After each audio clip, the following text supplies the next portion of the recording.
All right.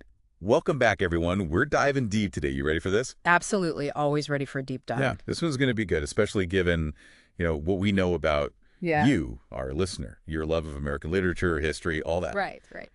Today's all about the connection, a deep connection, really, between Southern Gothic literature and, well, the legacy of slavery here in America. Yeah. And we've got some incredible excerpts to dig into that really explore this link. So let's get right into it. Sounds great.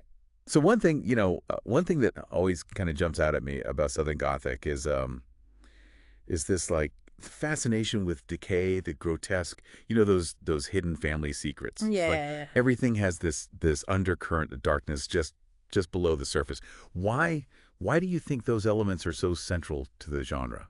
Well, it's really interesting because those elements almost become like this way to explore kind of the moral and societal decay that was left, in the wake of slavery. Hmm. You really can't talk about Southern Gothic without acknowledging that history. It's like the genre itself is grappling with that legacy, reflecting the South's troubled past through these like distorted and often unsettling images.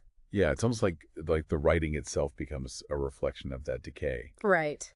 And speaking of reflecting the past, the excerpt we're looking at mentions Toni Morrison's Beloved specifically, Oh, yeah. and uses it as like a prime example of using these really classic Gothic elements to depict Yeah. the trauma of slavery. What are your thoughts on that? Well, Beloved is such a powerful example. And Morrison really, I mean, she really doesn't shy away from the horrors of that experience. Right. Like, I don't know if you remember that scene where Sethe describes the ghost as hungry.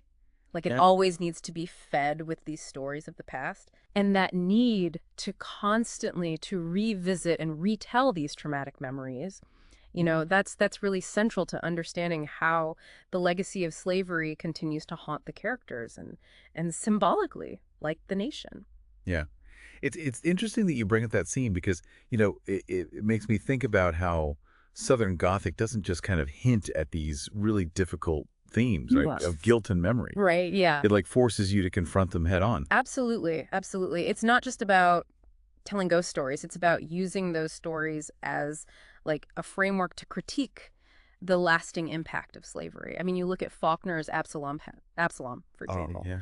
That decaying plantation becomes a symbol of the South's inability to escape its past. Yeah. And the characters they're trapped by history, just like the South itself seems to be struggling to move forward. It's like the setting itself becomes another character almost. Yeah, Yeah. definitely. Do you think that focus on the physical environment, the decaying landscape, is that something that's unique to Southern Gothic, or are there like parallels in other Gothic traditions?